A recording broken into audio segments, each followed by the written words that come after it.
Dans cette animation, vous apprendrez les étapes nécessaires pour commencer chaque réunion dans un groupe d'épargne. Le rôle de la présidente sera d'enregistrer la présence des membres. Les personnes qui aident rappelleront le groupe sur les amendes pour les membres qui n'ont pas atteint les réunions précédentes. Ces personnes rappelleront aussi les amendes assignées aux membres qui n'ont pas payé l'argent sur leur prêt. Les membres vont après réciter les règles dont elles ont besoin de se rappeler pour chaque réunion. Maintenant, parlons un peu des décisions principales dont le groupe d'épargne doit prendre pour approuver un prêt. La première règle est un membre peut seulement contracter une fois un prêt. Rappelez-vous, si le membre qui a déjà contracté un prêt est en train de demander un deuxième prêt, elle ne peut pas contracter un deuxième prêt. Elle peut avoir seulement un prêt. La deuxième règle est la durée de paiement d'un prêt ne peut pas s'étendre à plus d'une année ou 12 mois. Le groupe a besoin de réciter qu'un mois équivaut à 4 semaines. Le groupe peut commencer à discuter le potentiel prêt qu'un membre est en train de demander. Si la personne demandant un prêt n'a pas un prêt en cours, la prochaine étape pour le groupe sera de discuter les conditions du prêt qui est demandé.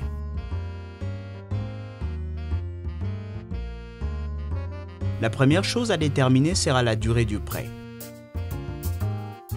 Le groupe aura à décider sur 2 choix pour la durée du prêt.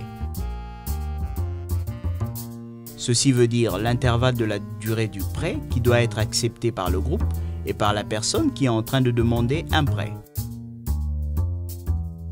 Le groupe aura besoin de voter sur une de ces 2 périodes pour le prêt.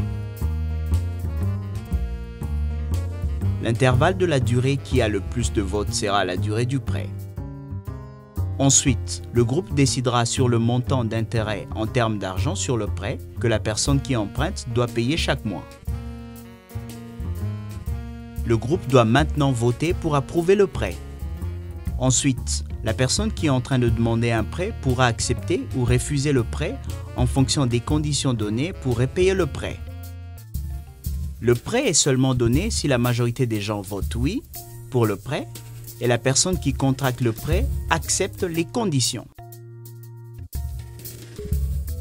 Le prêt est ensuite donné, l'intérêt du prêt doit être payé chaque mois et le montant original que la personne a emprunté doit être payé à la fin de la durée du prêt. Après cela, les activités normales pour la réunion ont besoin de se passer comme suit. Les membres payeront les amendes et les paiements manqués. Les personnes qui aident se rappelleront d'épargne manquée et quelles sont les amendes qui doivent être payées. La trésorière comptera l'argent et annoncera le montant. Les membres payeront ensuite le montant dont elles ont besoin pour contribuer à leurs épargnes. La trésorière comptera le nouveau montant d'argent dans le coffre-fort et annoncera le montant. La présidente ensuite va lever la séance.